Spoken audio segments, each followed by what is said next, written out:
सभा में बैठे सभी धर्म उपासक उपासिकाओं को सादर जय भीम नमो बुद्धाय। पूजनीय भिक्षु संघ को मेरा बंदामी सम्मानित मंच।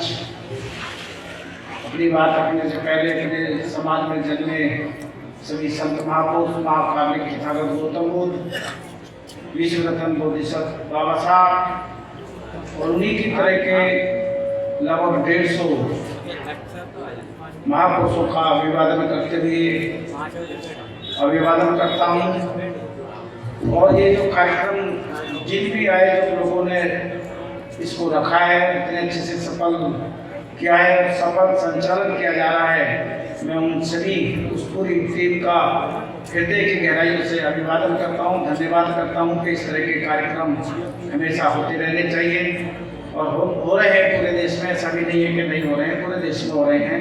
उनका भी बहुत बहुत धन्यवाद साधुवाद। सिर्फ ज़्यादा क्योंकि सब हमने तो कुछ बातें बताई नहीं और समय भी लगभग हो गया है, ज़्यादा समय नहीं लूँगा।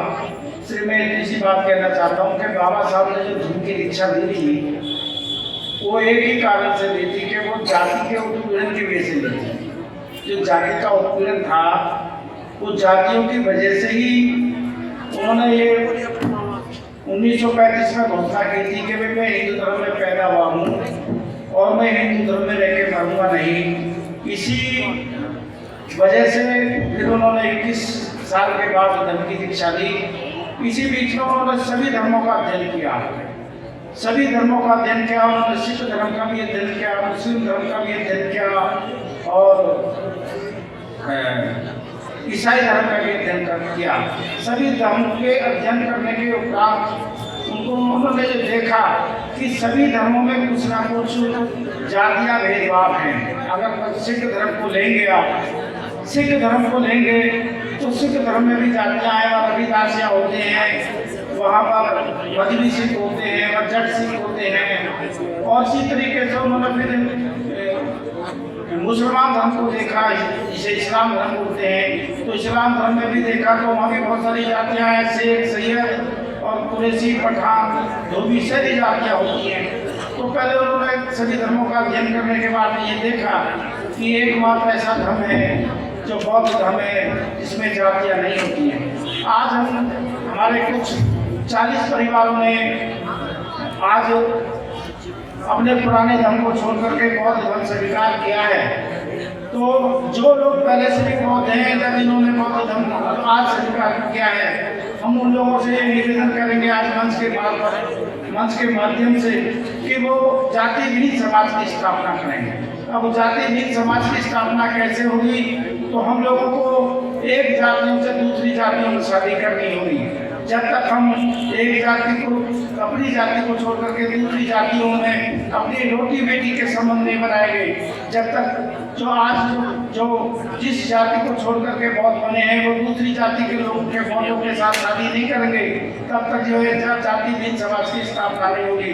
जब तक जो आज चमार है या जाटव है या वाल्मीकि है वो दूसरी महार से शिल्पकार से वाल्मीकि से आपस में शादी बेटियों के संबंध नहीं बनाएंगे या एक दूसरे की बेटियों को आदान प्रदान नहीं करेंगे, तब तक ये जाति विहीन समाज की स्थापना नहीं होगी। हम लोगों को जाति विहीन समाज की स्थापना करना है। जिस तरीके से ये बौद्ध धर्म क्या है, बौद्ध धर्म जो है वो जातियों को खत्म करने का काम करता है। जिस तरह से गंगा यमुना सरस्वती गोदावरी का पानी समुद्र में जाकर वो समुद्र का जल कहलाता है, इसी तरीके से हम सारी जातियों के लोग जब बौद्ध धर्म को अपना लेते हैं तो फिर बौद्धिस्ट बन जाते हैं। तो हमें इन जातियों को खत्म करना है। और आप लोगों से यही निवेदन है कि आप लोग जो है अपनी आज बहुत समय से बातें हुई है, पहचान भी हम लोगों को बढ़ानी है। जिस तरह से सिख की पहचान होती है, सिख जब भी अपने गुरुद्वारे में जाता है तो वो पगड़ी और जो है अपने हाथ में खड़ा होता है और एक इरफान होती है, तभी वो गुरुद्वारे में जाता है।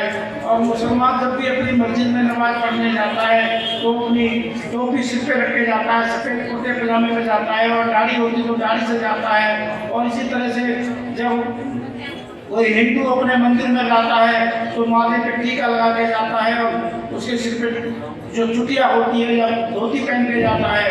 इसी तरीके से ईसाई जब अपने गिरजाघर में जाता है तो वो आता है और उसके गले में जो क्रॉस का निशान होता है, ठीक उसी प्रकार से हम बौद्ध लोगों को भी अपनी एक पहचान बनानी होगी और उनको बौद्ध विहारों में जब भी आना होगा, जब भी कार्यक्रमों में आना होगा तो उनको सफ़ेद वस्त्रों में ही आना होगा। ये सफ़ेद वस्त्र के आह्वान आज से बाबा साहब ने 1956 में कहा था कि हम सब लोगों को सफ़ेद वस्त्र पहनकर ही कार्यक्रमों में आना चाहिए। वही हमारी माताएं बहनाएं और हमारे पुरुष जिनके पास बहुत सारे पैसे भी हैं, ऐसा नहीं कि इनके पास पैसे नहीं हैं, पैसे होने के बावजूद भी हमारे कुछ लोग सफ़ेद वस्त्र नहीं पहनाते और नहीं पहन के आते।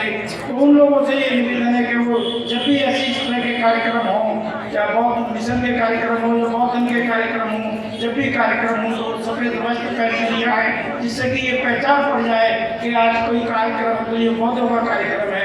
तो यही मैं आप लोगों से आह्वान करने के लिए उत्तराखंड से आप लोगों के बीच में आए हैं और इस तरह के कार्यक्रम हो रहे हैं। हमने भी उत्तराखंड में इस तरह का कार्यक्रम किया था और यह संवैधानिक कार्यक्रम है। आज से ये आप लोगों की पहचान हो चुकी है, आप सरकार के कामों में दर्ज हो गए कि आप बहुत बन गए हैं। तो ये बहुत बड़ा कार्य किया जा रहा है माननीय आजाद मंत्री जी के द्वारा, यहाँ की टीम के द्वारा, और पूरे देश में इस तरह के कार्यक्रम चल रहे हैं। मैं इस पूरी भारत बनाओ अभियान टीम का और जो भी इस क्षेत्र में काम कर रहे हैं सभी का अभिवादन करता हूँ, उनका बहुत बहुत धन्यवाद करता हूँ।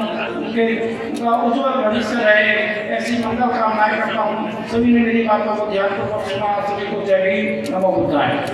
बुद्धं शरणं गच्छामि, धम्मं शरणं गच्छामि, संघं शरणं